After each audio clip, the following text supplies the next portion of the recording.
Strawberries.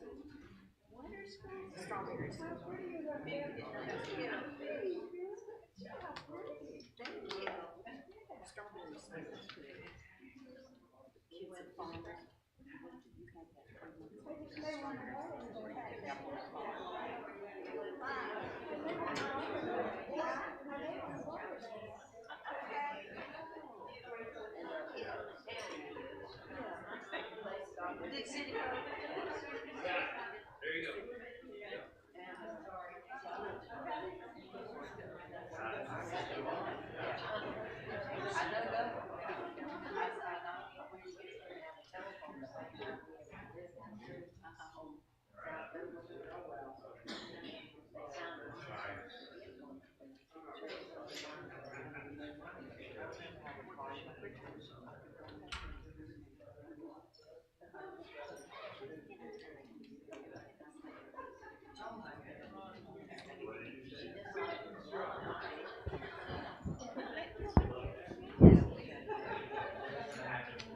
All right, well, very good morning, everybody. I think we are ready to get started this morning. Maybe. How's everybody today? So far? So far, so good? 3 cups of coffee in and ready for more. All right. Well, it is good to be together this morning, and we are getting in to lesson 9 this morning as we continue this series of lessons. I was not able to get the books didn't come in yet, the new or the more books, so they'll probably come in this week. And I've got some Sunday books coming. I've got some Wednesday books coming, and I'll get them in the foyer as soon as they get in. But lesson 9, so we've got a handful of lessons left in this particular series. So we've got some more time and things to talk about. But hope it has been a good series so far and making us think about things and preparing to talk to folks and have these conversations with people. That is the hope and aim and the goal, anyway. Continue to grow ourselves and help others as well. So that's what we're going to continue doing. All right. Well, before we get started this morning, let's see, where is he? Chad, there you are. Will you come lead us in a word of prayer? We'll ask Chad to lead us in a word of prayer, and then we'll get started.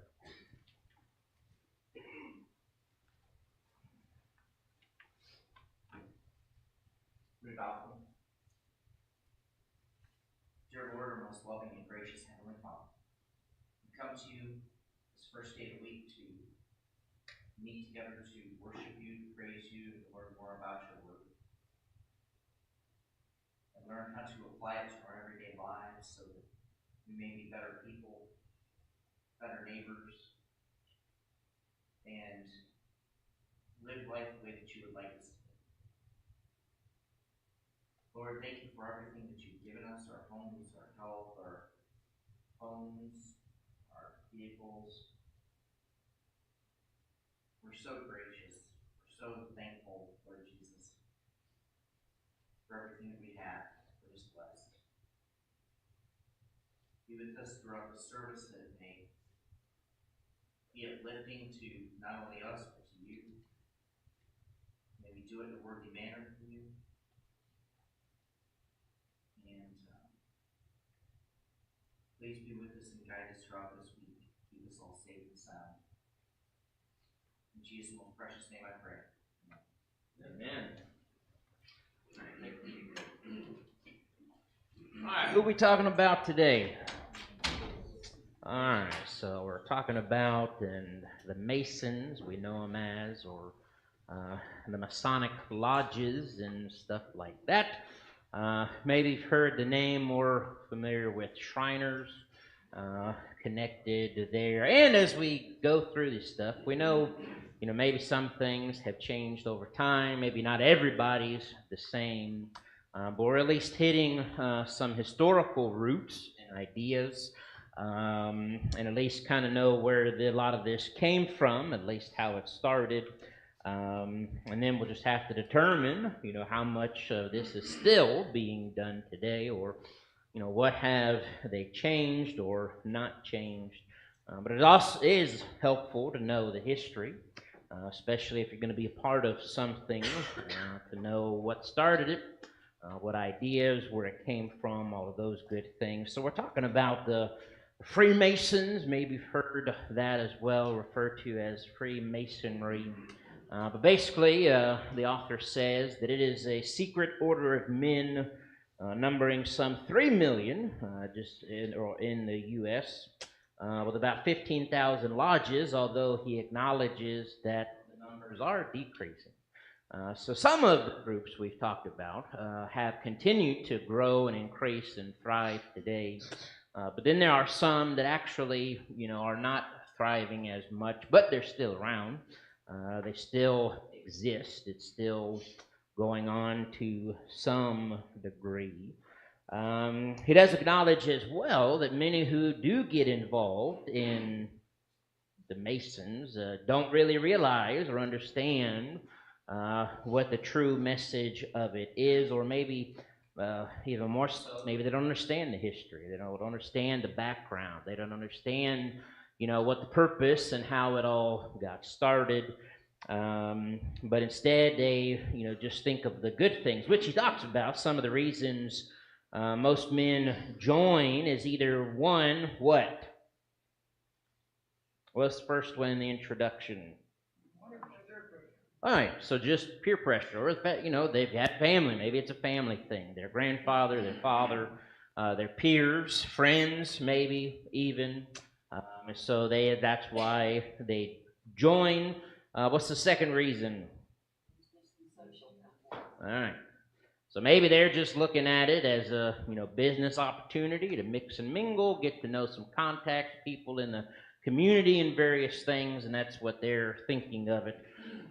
Third, some just like the thrill of being part of a secret society and having rituals. We've all probably been, at one point in time growing up, we like clubs and the idea of secret clubs and all these kinds of things. Well, men never grow out of that, really, I guess. So. But that's what draws some people to the Masons. And then finally, what's the fourth reason?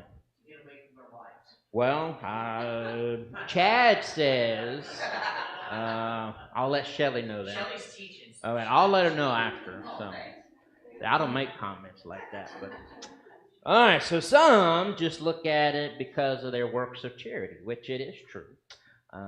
This particular group is known for, some of their work in community and some charities and some good things that they have come up with and they do to serve the community. But even if they're doing some good things and doesn't negate the things that aren't, in keeping with Scripture and various things. And maybe we're more familiar with the Shriners. We're going to talk about the Shriners. Remember them? They're the guys in the red hats and all the parades, and they got the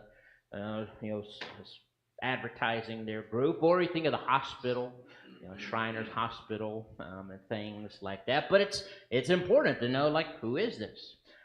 Who are these people? Where did they come from? What are their beliefs? What is the history? What is the background? Are they just a club of people who like to get together and do good things, or is there more to it? Well, I think when you really dig into it, then you begin to see some of the issues at hand. He says, as he said in that second paragraph in the introduction, that many view the Masons as just another community-minded civic club, much like the Lions Club or the Rotary.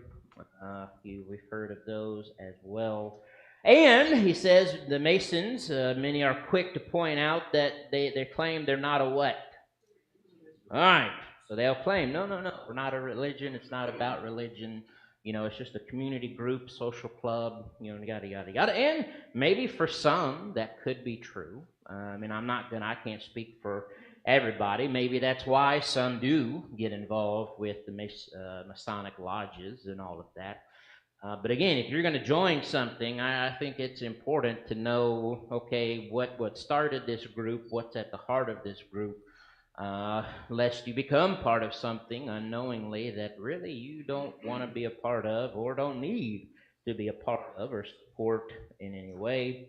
As he says there as well, but the more we study about Freemasonry and learn about the history and teachings of the lodge, the easier it is to see that it is a religion and at odds with Scripture. And we're going to get into more of that, even some words of their own people, which is going to be kind of ironic and a bit hypocritical, but we'll get to that in just a little bit. So let's begin then with their history. Where did this really get started initially? All right, so Europe. So basically, it was started, at least has been traced back.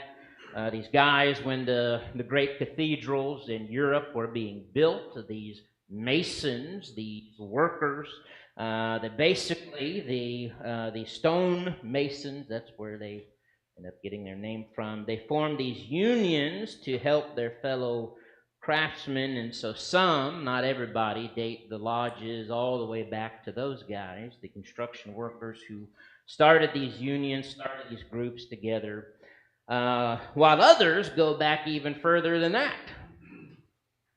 Some take it as far back to where?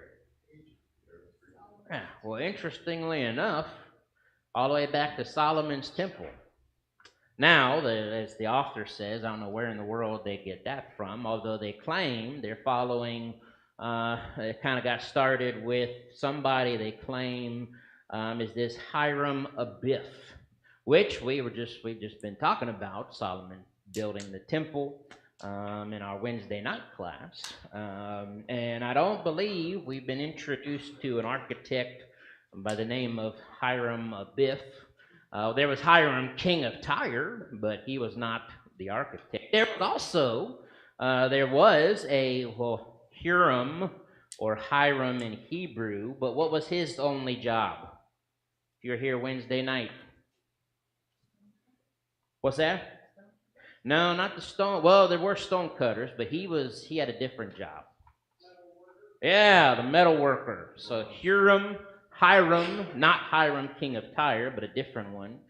He was actually the metal worker who came and did all the bronze work and all of that, but he was not even, the main architect, and really his job was, one area of expertise. But anyway, at any rate, they claim, or some do, maybe not everybody, this got started all the way back when Solomon was building the temple, and this chief architect, who, as far as I know, never even existed. But they say to these who go back that far, he is like Jesus Christ to many Masons. Supposedly, it says he was murdered for refusing to reveal trade secrets to outsiders. Something like that, supposedly. But again, we have no historical evidence of this guy even existing.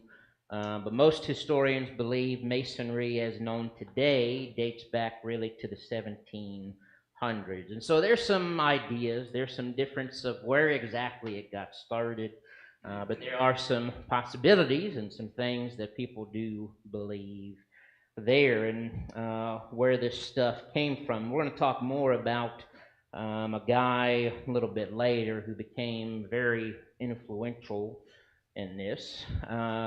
But next, he talks about, in this next section, he says that the Freemasons are really big on what?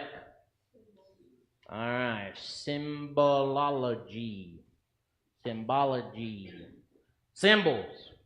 Not the kind you bang together, but the pictures and things, these symbols, a lot of imagery, a lot of these symbols that have these secret meanings, or, well, not so secret, really, but have a special meaning. So he says that secret symbols play a key role for them. There's that one just to the right on page 49, which is referred to as the compass over the square. And supposedly the G represents what? All right, the all-seeing eye of God. What about the compass? Male solidarity. That sounds fun. And then the square reveals the need to what? All right, protect your women in the home. So, maybe not so bad. I mean, God needs to be at the center of everything, and we need to be unified. We need to protect our families and homes. But, anyways, that's a symbol they came up with to represent some of those things. And then there's another one that gets even more interesting there to the left.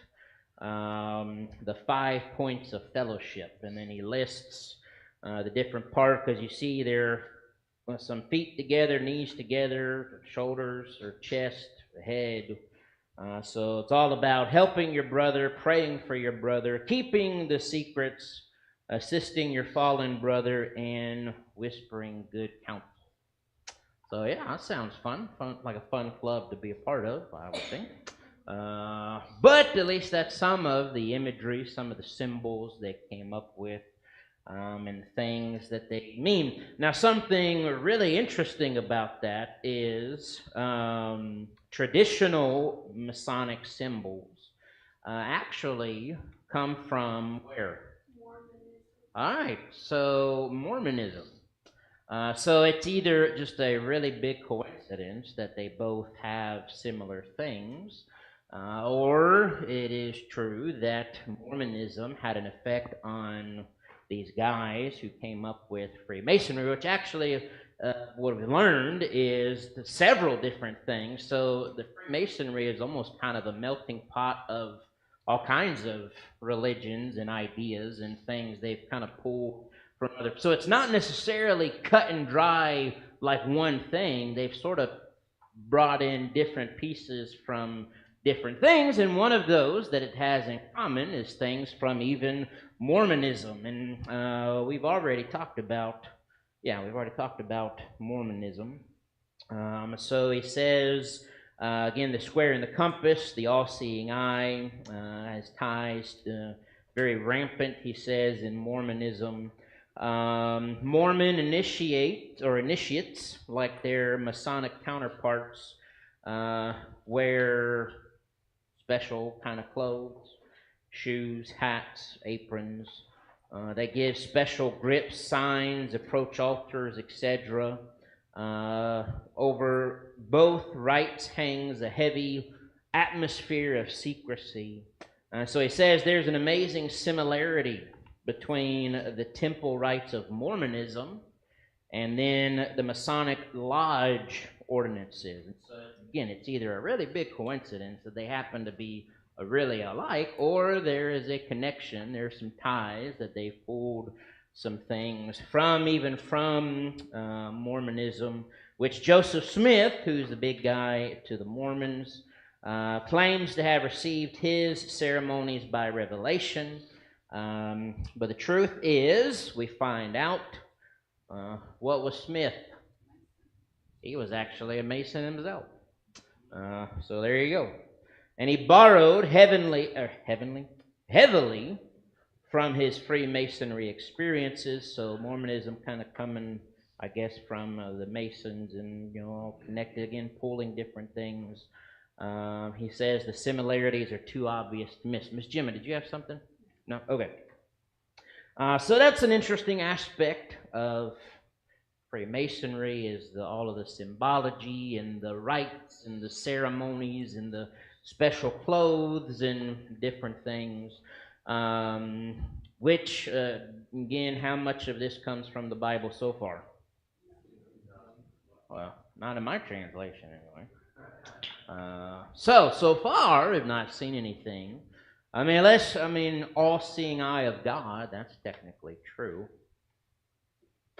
But even then, a lot of other stuff we don't find in Scripture, which is then going to bring us to some of their other stuff. So we've got the secret symbols and imagery and rites and ceremonies. We've got some more things to talk about. We've got the lodges, themselves, the Shriners, the secrets he talks about in this next section. Again, Freemasons, these lodges, they form a lodge. It's got to be at least 7 members. But they call the leader of the lodge what? All right, they call him master, the master of his lodge, which then it's the rabbit hole goes pretty deep. That there are 30 degrees or 33 degrees of masonry. The first 3 degrees considered the Blue Lodge. When the man begins his journey into masonry, he's initiated into the Blue Lodge. So I guess kind of like martial arts and things, there's various levels and degrees, and well, same thing with masonry. There's 33 levels. So you start at level 1, and their goal is to eventually get to what?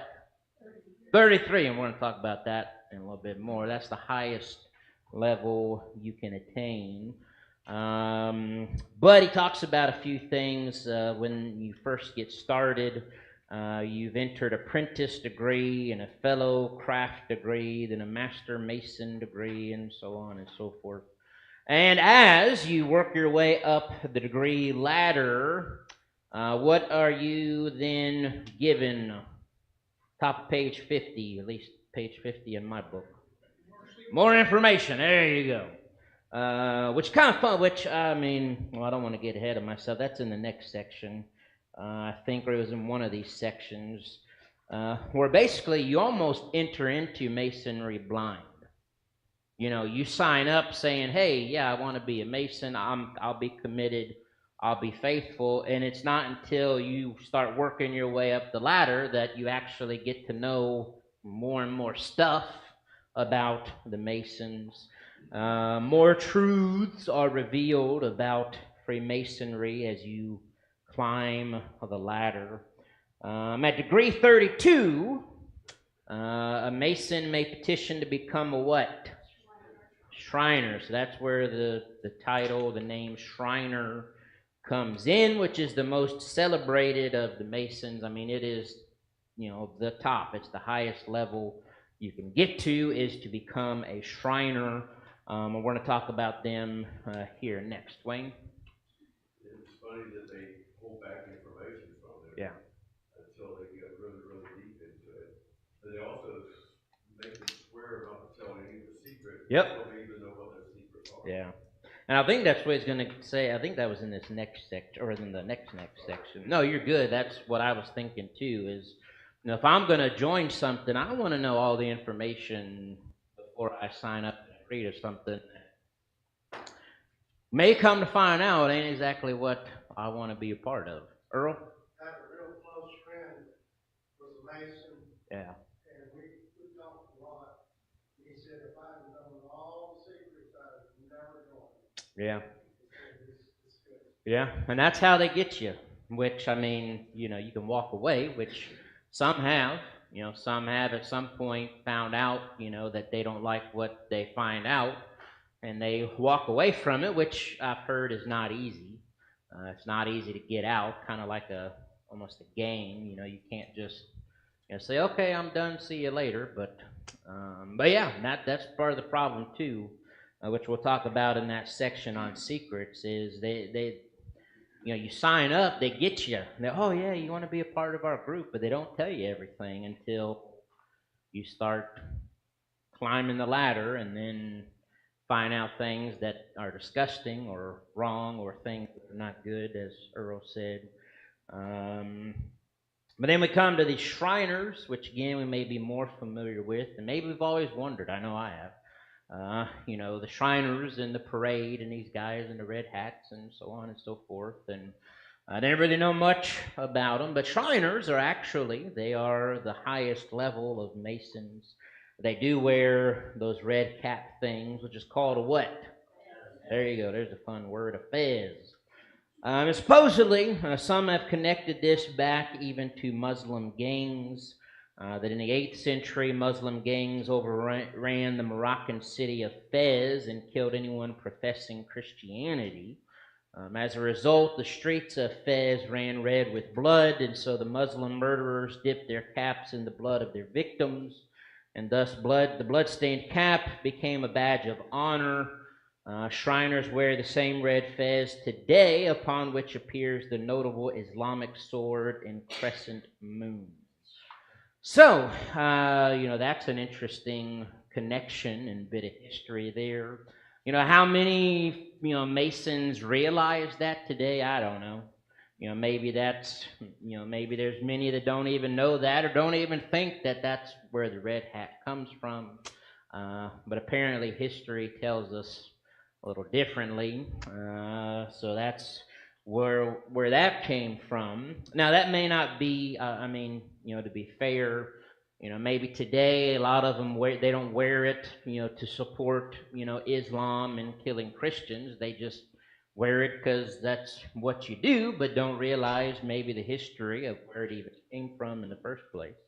But then he talks about to become a 33rd degree Mason or a Shriner. What do you got to do? You got to bow and worship at what? Their altar of obligation, your hands tied behind your back, and proclaim allegiance to Allah as the God of his fathers.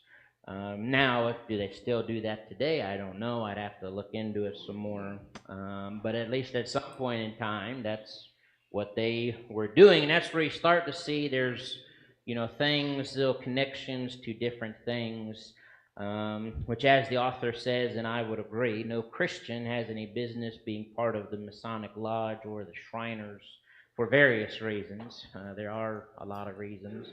One also being the secrets, which is this next section. And he says the first and biggest secret is what? That it's a religion. Now, a lot will claim, oh no, it's not a religion. We're not a religion. We're not a substitute for religion. It's just for a club. Yada yada yada. But again, the more you learn, the more you come to realize, oh, it's definitely classified as a religion. Every step in the Masonry has its own ritual initiations, the mildest being the Blue Lodge, which then he lists those things, pretty crazy stuff there of how to be initiated and all this stuff they do to the person before he bows before the worshipful master. The worshipful master, which is the leader of the lodge, and confesses what? What do they got to confess? So you do all this stuff. He's got to bow before this worshipful master, which, I have a problem with that title in and of itself. Which I was talking to somebody, and that's one of the things they said bothered them was they were not all about calling some man a worshipful master. That was a big issue. But then also this thing about you're supposed to confess, I am lost in darkness and seek the light of God. No? Yeah. That's because they keep them in the dark. Well, they are in the dark, and they keep them in the dark, that's for sure. No, they want the light of Freemasonry is the idea, which that sounds a lot like religion, don't it? I'm lost in darkness. I need the light. Isn't that how God, the Bible portrays our need for salvation, the darkness of sin, and we need the light of God? But then you're supposed to say, oh yes, I am lost in darkness. I need the light of Freemasonry. And in the final act of initiation, he places his hand to the throat and repeats an oath of secrecy. And with each advanced degree, the oaths become more violent in nature until eventually the Mason swears that he will keep all secrets of his brothers, even treason and murder. That sounds like a very Christian thing to do, I don't think, right? No, of course not. So, again, as they advance in Masonry. They find out more, but they keep taking oaths of secrecy that they're not going to say anything under threat of, the consequence, as he says, becomes more violent as you get higher up. And then supposedly, top page 51, one mystery of Masonry involves their quest to discover what? The secret name of God. And by the 7th degree, that name is revealed. So apparently, I guess when you start out, you don't know, and you're on a mission to eventually find out the secret name of God. And then once you get to 7th degree, then you're told the secret name of God, Jabulon, if that's how you pronounce it, or Yah, or Jah stands for what? Jehovah. What about the Bul? Represents Baal, the god of the Assyrians, and then On represents what?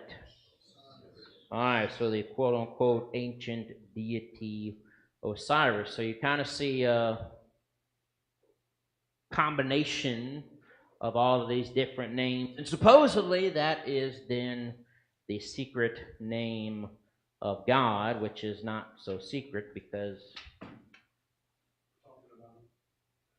because we're talking about it. Gary, did you have something? I asked Siri just for fun, Sure. and there's a list of 14 presidents that were Masons. Mm. George Washington, FDR. Sure. Bush. Yeah. Those are the ones I remember, but there's Sure. a whole slew of them.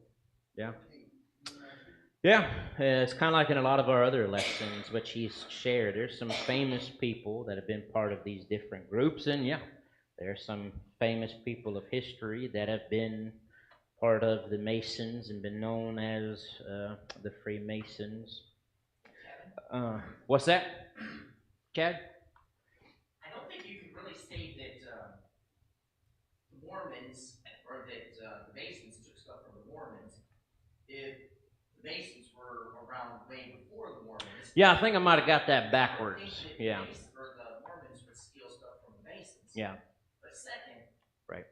I think it's really interesting that we went from the Scientologists to the Masons because I think they share a whole lot in common because could be. They want to keep all their stuff a top secret. As you move through the levels of Scientology, you learn about the universe and blah blah blah. Sure. Right?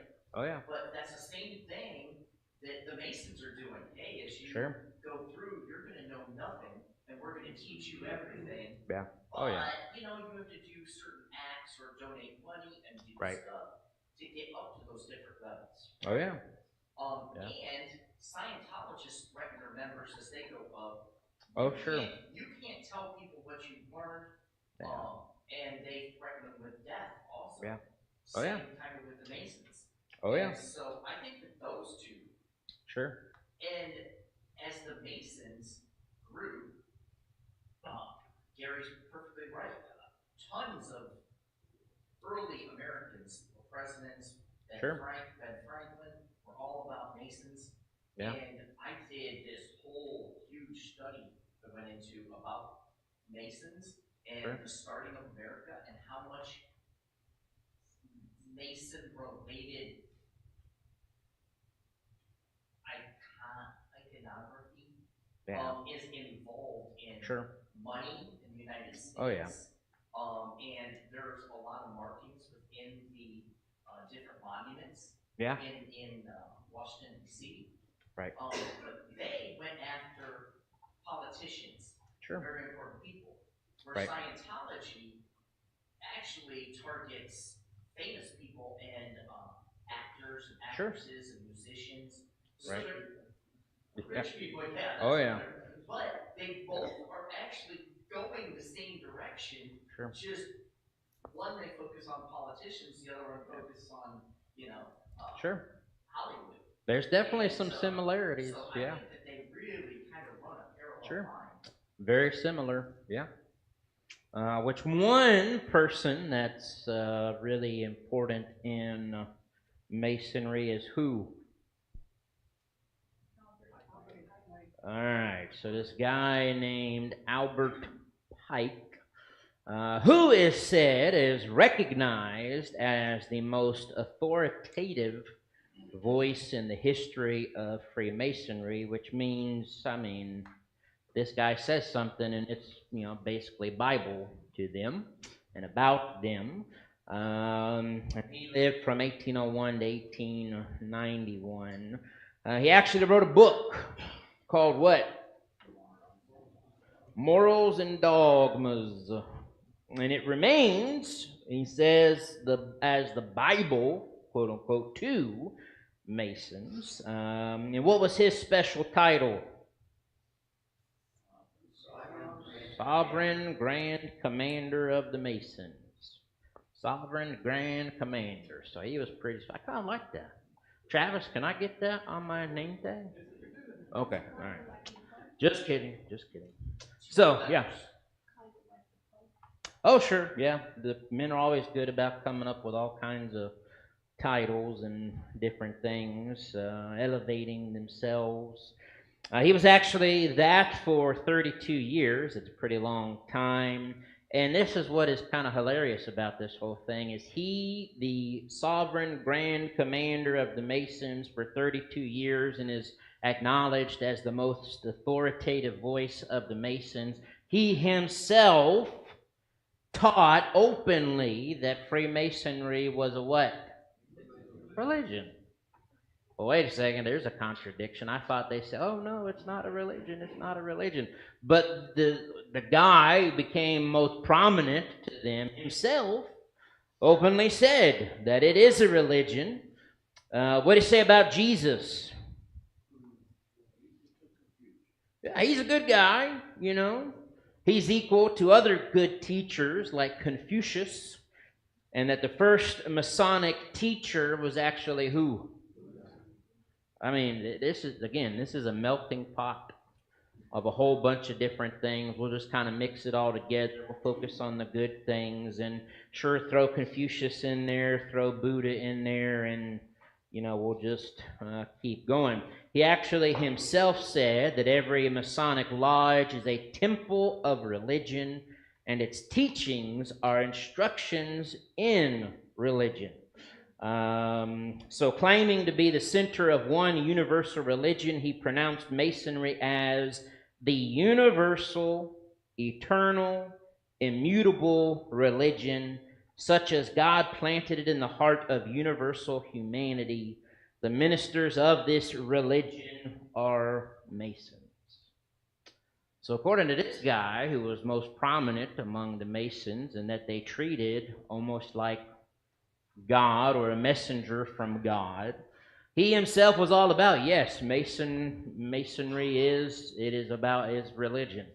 We have temples. That's what the lodges are. And so he's like, it is the universal, eternal religion, supposedly from God, that then the Masons are messengers of. That sounds like they're making it a religion to me. At one point in time, number 2 there, Pike was also the Chief Justice of what? The KKK, and his racism has been documented in various statements and letters. Some have even referred to the KKK as an adjunct movement within the Masonic Lodge, although the author says such may not be the case today, but the history of Freemasonry in this country certainly raises those questions. So while some may say, well, that's not what we're all about today, well, they don't need to be about most of this stuff. But you can't deny the history that had been there, but that's some of that. Then, again, this latter part, page 51, the religion of Freemasonry is exactly that, is a religion. It draws upon signs and secrets and symbols of the occult, Islam, and plays upon a good old boy mindset of white supremacy. Anyone considering the Masonic Lodge needs to do the research and then read carefully the questions of 2 Corinthians chapter 6, where Paul says, "Therefore come out of their midst and be separate, says the Lord, and do not touch what is unclean." Or maybe what Elijah said when he said, "How long will you hesitate between two opinions? If the Lord is God, follow him, but if Baal, follow him." And so these are at least some very important considerations in talking about the Freemasons and their clubs and their groups, and what are they really about, where did this stuff really come from, how do they really operate, and is it something a Christian should really be a part of? And as we said, it's one of those things that if you may sign up thinking, oh, it's all good and gravy, and then the more deeper you get into it, they start revealing more stuff to you, and then you find out, even as Earl said his good friend did, that then when he found out what they were really doing and teaching and saying, he was disgusted. And so there are definitely some red flags and issues when it comes to the Shriners, when it comes to the Freemasons and their lodges and beliefs and practices, and all of that. Other thoughts or questions so far? Ms. Peggy. One thing, knowing our family, the Masons, men try to get their wives very involved in it, so that it's a family thing. So, I guess even though it is a men's club, they try to get their wives involved in it. Yeah, the Eastern Stars. Kind of a family thing, yeah. Hey, Kevin. So, yeah. Back to the whole Scientology thing. Sure. They didn't start off thinking that their group was a religion either. Sure, But yeah. up until the time where he went broke and needed money. Right. Needed a tax break. Right. So Yeah. how's that different than the Shriners? Sure. The Shriners don't claim to be a religion per se, but they hide behind their tax issues with charity. Sure. Oh, yeah. So Yeah. they're like, we don't need to say we're a religion because we already get tax breaks. Right. So Sure. I think they can kind of finagle their way around the fact that, are we a religion or not? Right. Well, Again, don't really need the tax yeah. purposes, so. But that's kind of funny because their head guy absolutely said they're a religion. So it's like, I don't know. That's crazy. Which again, the questions here. Are there any other thoughts or questions? Wayne? Well, a lot of the members probably don't know that they're a religion because they keep Yeah. it from them Oh, yeah. so long until they get to a certain point. Yeah. Some of them probably don't realize it, which is sad.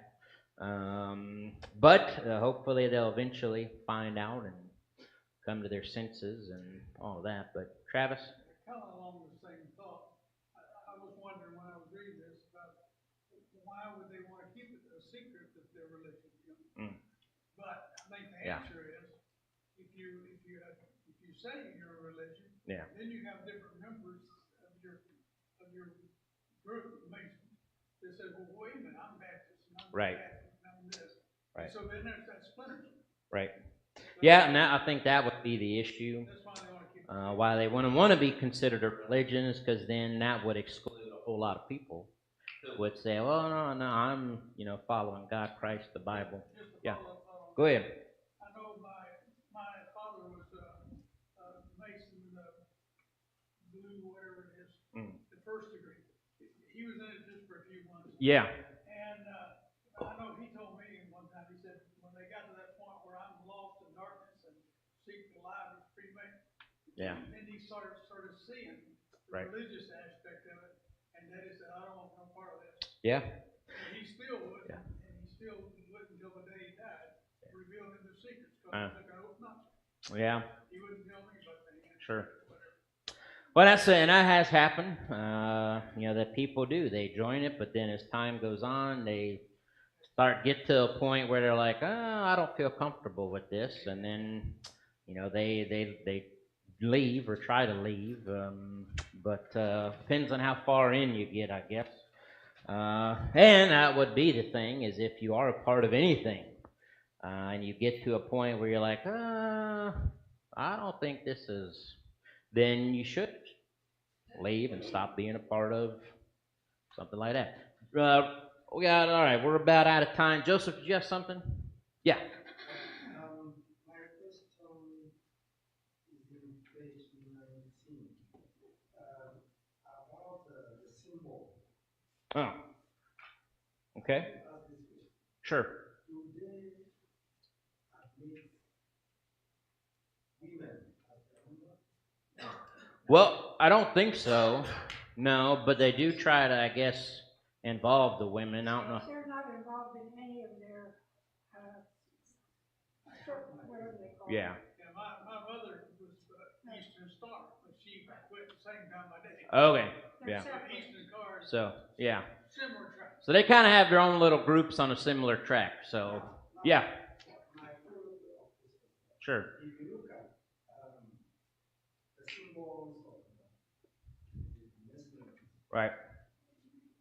number one, foot to foot, help your brother, knee to knee, pray for your brother, Right. breast to breast, keep the secret. Right. These are the things, because I have a friend Sure. who is a Freemason.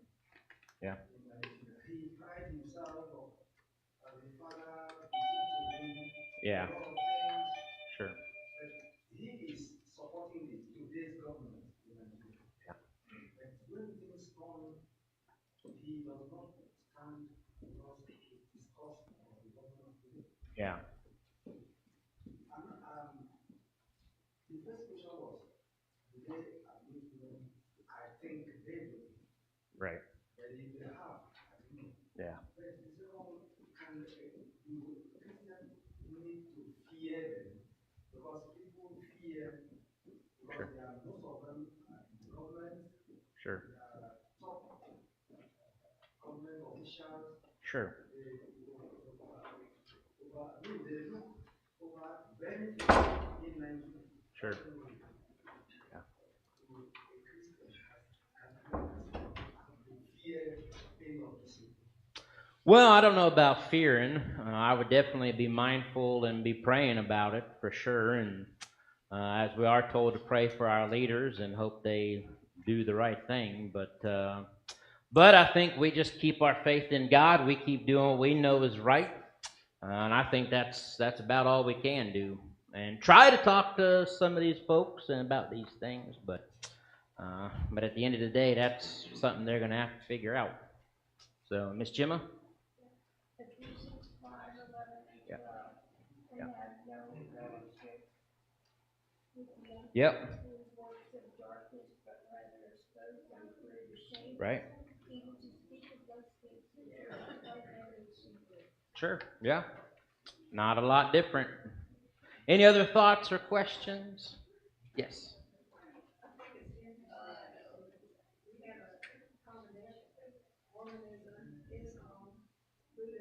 Sure. Yeah. Sure. Yeah. I mean, there are things from everywhere, and men are really good at coming up with a lot of stuff. And but who are we supposed to follow? Yeah, follow God, not man. Man comes up with all kinds of ideas, but we need to follow God, follow His Word. There are some other questions and things there that are helpful that we pretty much already talked about. All right, any other thoughts or questions this morning? Okay, we'll come ready next week, and we're actually going to have 3 lessons in one. We're going to talk about a few different groups, and we'll get into that in lesson 10. All right, hopefully I'll have more books by Wednesday, maybe, I hope, but we'll see. All right, thank you.